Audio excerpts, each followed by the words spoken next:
Mardi le 9, bienvenue en prenant votre café en direct de la République de Montréal où on manque d'électricité trop souvent.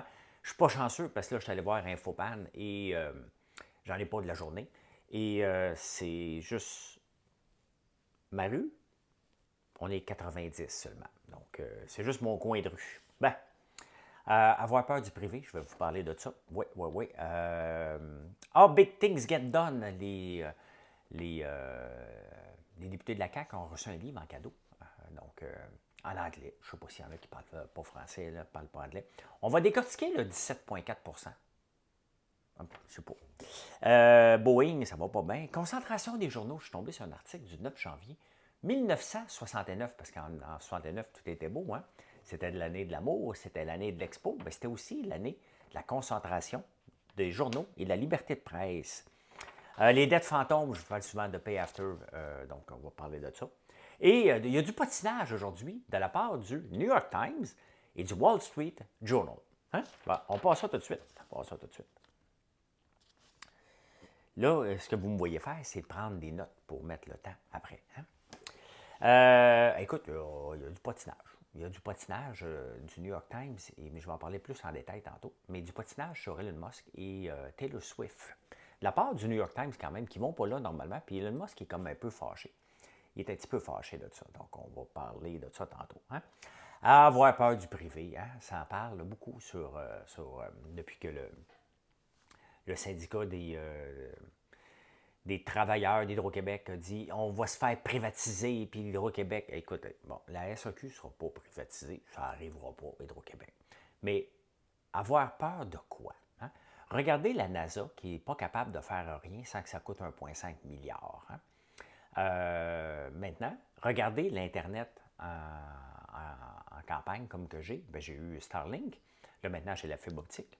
Mais ça a pris du temps avant qu'on ait l'Internet qui a de l'allure. Donc, voyons, ça, c'est pas sur silence, c'est pas grave. Ça a pris longtemps avant qu'on ait l'Internet qui a de l'allure en campagne. Ça a pris le privé dans les deux places. Hein? Si c'était le gouvernement, ça ne serait pas fait encore, ça coûterait des milliards. Donc, on va en parler dans How Things Get Done. Mais regardez, on va déposer un engin sur la Lune au mois de février. Donc là, et ça va être le privé qui va le faire. Ça va coûter 100 millions, je pense. Donc, c'est ça. Il ne faut pas penser qu'Hydro-Québec va être privatisé. Est-ce qu'on veut laisser certaines entreprises à bâtir des éoliennes? Ben oui, parce qu'ils ont avantage à en faire de l'argent avec et être concurrentiels. C'est ça. Il ne faut pas avoir peur. Donc, quand je vois qu'est-ce qui se passe dans l'exploration spatiale, la Lune et vers Mars, c'est ce que Elon Musk fait, puis un paquet d'autres entreprises, dont Boeing aussi. Et regardez, hein, regardez juste l'Inde est capable d'envoyer des hommes. Ça coûte 100 millions, je pense, versus un programme de 10 milliards pour la NASA. Donc, c'est pour ça. Il ne faut pas avoir peur. Il ne faut pas avoir peur. L'entreprise privée a l'intérêt à le faire à moindre coût que l'entreprise. Donc, c'est pour ça que moi, je n'ai pas peur du tout que le privé vienne travailler avec Hydro-Québec. Au contraire, regardez ce qui se passe au Vermont. Il y avait déjà eu un article de la presse là-dessus. C'est fantastique parce que il y a une décentralisation. Ça veut dire qu'un peu, nous, on pourrait avoir des panneaux solaires, une éolienne, un petit barrage peut-être si ça respecte les normes environnementales sur notre rivière. Puis, hein, on participe, on prend notre électricité, on remet l'autre. Ça serait pas mal plus une approche décentralisée, comme l'ancien influenceur de Sunwing disait, hein, décentralisé. C'est entre autres vers ça que la crypto-monnaie s'en va, c'est décentralisé, puis on s'en va vers là. Bien, je pense qu'il y a l'open source dans le logiciel, donc c'est évident qu'il va falloir changer le modèle pur, traditionnel, que tout le gouvernement qui bâtit tout. Pourquoi? Parce que how big things get done, sur 16 000 projets dans le monde, hein, sur 16 000 projets dans le monde, il y a un chercheur qui a tout rapatrié ça.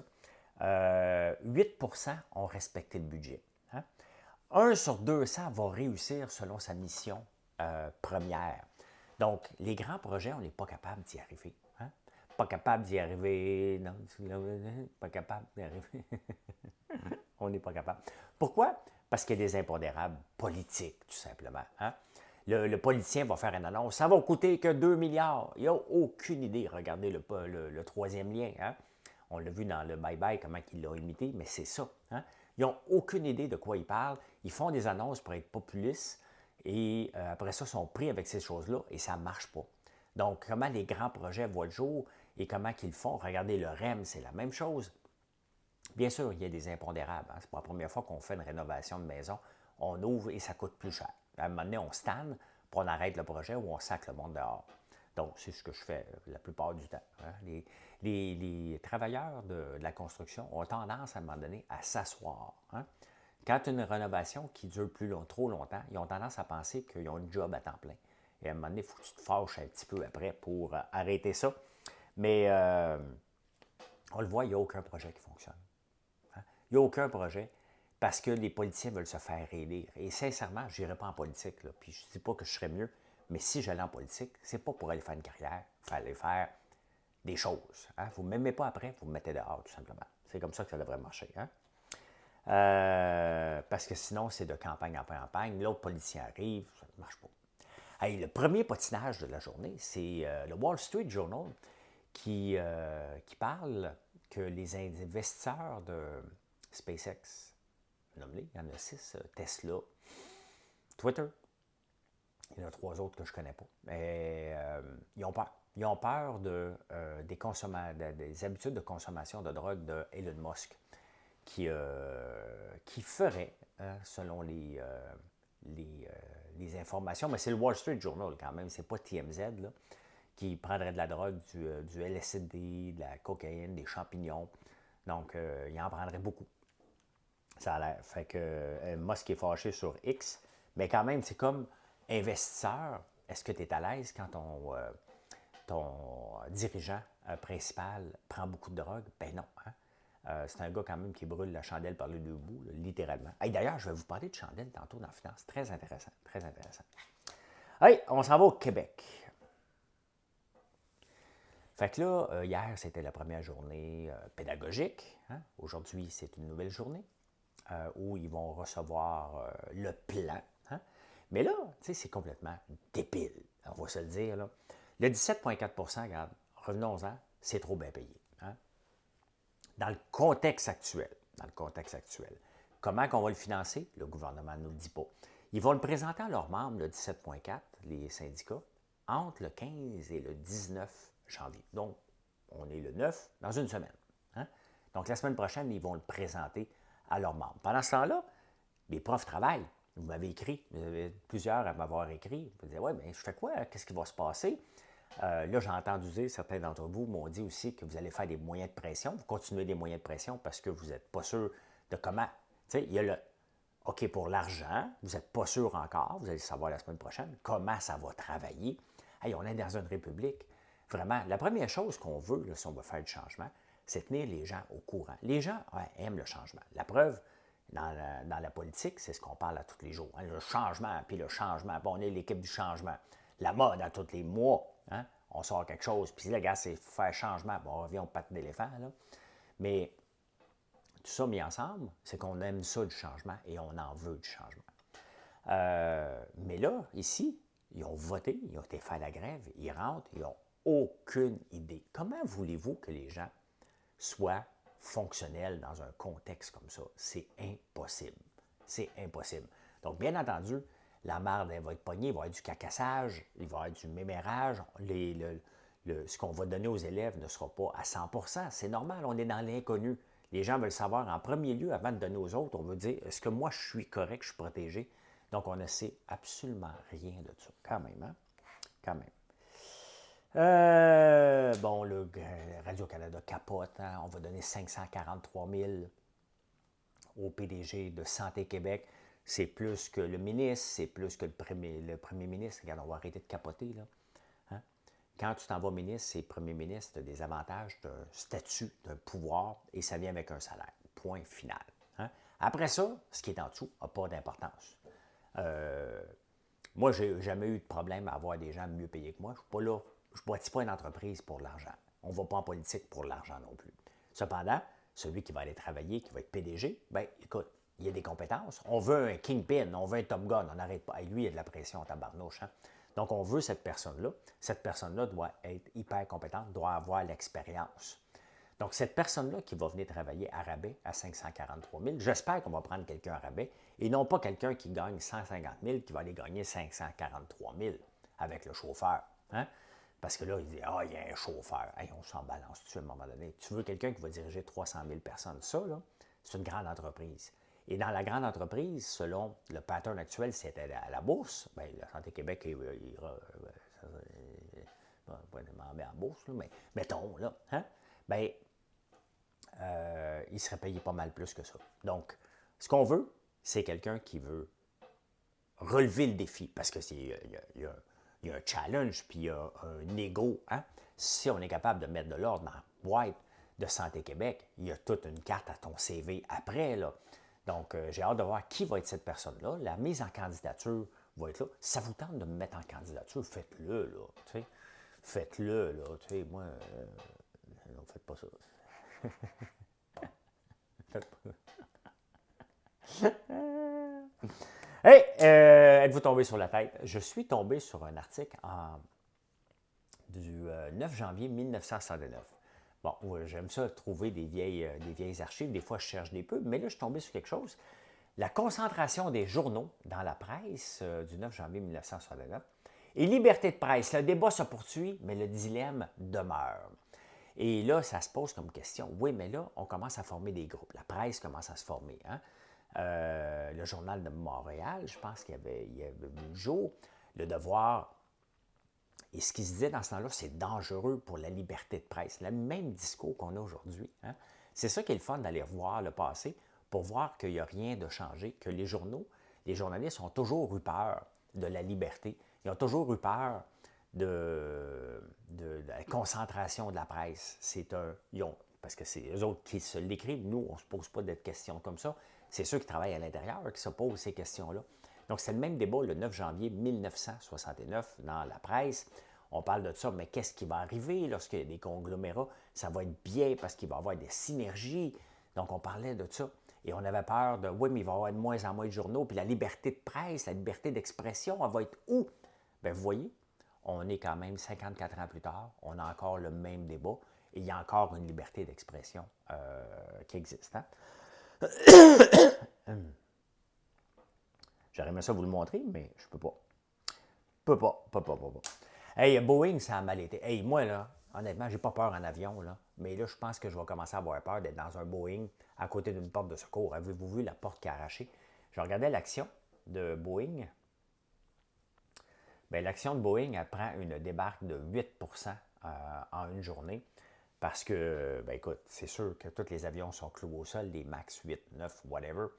Donc, toute une bévue, là. Toute une bévue. Et si on regarde l'action, là, vous pouvez aller la voir, là. Mais depuis un an, la dernière année, elle avait augmenté de 9 ce qui n'est pas beaucoup. Ce qui n'est pas beaucoup dans le contexte actuel. Mais quand même, hein? Quand même.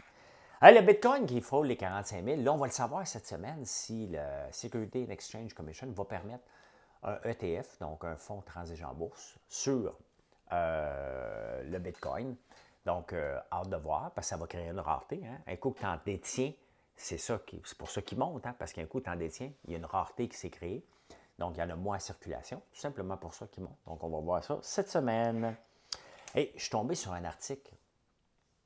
Aline Kendall Factory, c'est aux États-Unis. Ils ont essayé d'automatiser, comme moi, le même challenge d'automatisation. Et une des choses qu'on doit faire, j'en ai pas ici, avec les bougies, c'est qu'il faut les coller. Il faut coller la mèche dans le fond avec de la colle. Et elle a dépensé, elle a fait venir des firmes. Tout est automatisé pour le reste. Ça coule tout seul dans son cas. La fragrance est installée à bonne température parce que c'est un art de faire des bougies. On en fait depuis bientôt 4 ans. Et ça reste un art de faire des belles bougies. Et des bougies qui sentent bonnes. Et aussi que la mèche reste en place. Hein? Et elle, savez-vous combien? Moi, j'ai une personne. J'en vends quand même pas pire de bougies. J'ai une personne qui fait ça. Des fois deux, dépendamment. Elle a, dans les périodes de roche, elle a en moyenne entre 800 et 900 personnes qui font ça. 1500 personnes dans les périodes de roche qui collent des mèches. Et c'est une job d'entry. Il n'y a personne qui veut faire ça à journée longue. Il faut vraiment que tu prennes un petit gol, tu mets de la mèche, tu la colles dans le fond. Il n'y a pas de machine automatisable pour ça. Selon ce qu'elle fait, il faut que je trouve une solution parce qu'elle pourrait économiser 800 personnes quand même. Hein? Donc, c'est le fun de voir parce que on ne voit pas des grands groupes, on ne les connaît pas, les grands groupes de bougies. Vous connaissez un paquet de petits producteurs comme moi qui fait des bougies, mais pas de grands groupes. C'est intéressant, c'est vraiment intéressant. Hey, 1500 personnes qui collent des bougies par jour. Hey, ça, c'est de la bougie en tabarnouche. Hein? C'est le fun de voir que d'avoir des grandes entreprises comme ça. Je ne rêve pas à ça. Là. Je rêve pas à ça. Mon objectif, c'est d'en vendre 400 par jour, qui me donnerait 1 % du marché. Donc, vous voyez comment elle domine l'industrie, tout simplement, cette personne-là. C'est énorme. Hein? Je vous en parle souvent. Pay now, buy now, pay later. Il y a un nouvel article. Mais écoute, c'est en expansion. Je ne peux pas vous le montrer, là, malheureusement. Je vais vous le montrer. On parle souvent d'NVIDIA hein, qui va bien. Regardez la performance de Affirm Holding. Ça, c'en est une. Là. Affirm Holding. Donc, pas l'effet miroir, là, c'est ici. Là. Ça a pris une augmentation de, si vous voulez regarder le titre, là, c'est quoi? Affirm. Il faut juste taper Affirm Holding, vous allez le voir. Ça a augmenté de 369 % l'année passée, hein, plus que NVIDIA. NVIDIA avait fait combien? NVIDIA qui monte beaucoup aujourd'hui. NVIDIA stock.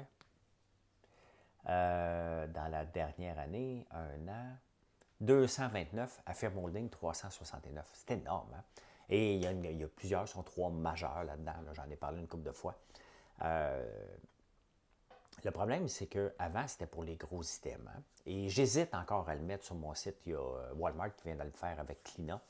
Et j'hésite parce que je ne veux pas encourager la sûre, mais à un moment donné, je n'aurai pas le choix. Là. Si les consommateurs veulent ça, puis qu'ils vont l'acheter chez de la concurrence parce que je ne l'offre pas, bien, je n'aurai pas le choix de l'offrir. Donc, ça se peut, vous le voyez sur mon site en 2024, mais vous êtes responsable. J'hésite encore. Donc, on verra dans le temps comme dans le temps. Mais c'est 47 % des achats du Black Friday qui ont été faits comme ça. 47 %. C'est énorme. Non, c'est énorme. Non, excuse-moi, une augmentation de 47 % pour le Black Friday. Une augmentation de 15 % annuellement, tout simplement. Le problème, c'est que si tu le payes, hein, si tu le payes, tu n'as pas de problème. Mais si tu ne le payes pas, ben, tu as 15 % de taux d'intérêt en moyenne. Donc, ça reste quand même pas mal dispendieux si tu as acheté une Golf en 4 paiements. Là. Tout se mettre à vendre déjà 9 $ d'un coup. Là, si tu vas payer 15 % plus cher, je peux t'arranger ça. Donc, c'est quand même... Et ils appellent les dettes fantômes. Pourquoi? Parce que c'est nouveau, hein? Et ça ne rentre pas dans notre calcul de crédit. Donc, les gens, pour acheter comme ça, un peu partout, avoir techniquement un mauvais crédit d'être capable de payer. Et au point de vue des banques, au point de vue des Kifax, puis tout ça, avoir un crédit exceptionnel parce que pour le moment, ça ne rentre pas dans les calculs. Donc, ils parlent de ça comme une dette fantôme. Hein? Intéressant, intéressant. Bien, insolite. Insolite.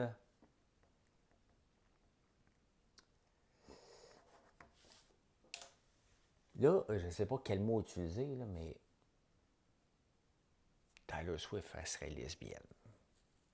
Ça ne vient pas d'un site à potin, là. Autant que la drogue de Elon Musk vient du Wall Street Journal, mais là, ça viendrait de New York Times, qui dit, ouais, c'est toutes ces chums, c'est des fronts, dans le fond, et l'autre côté. Fait que, hein, c'est ici que vous l'avez appris.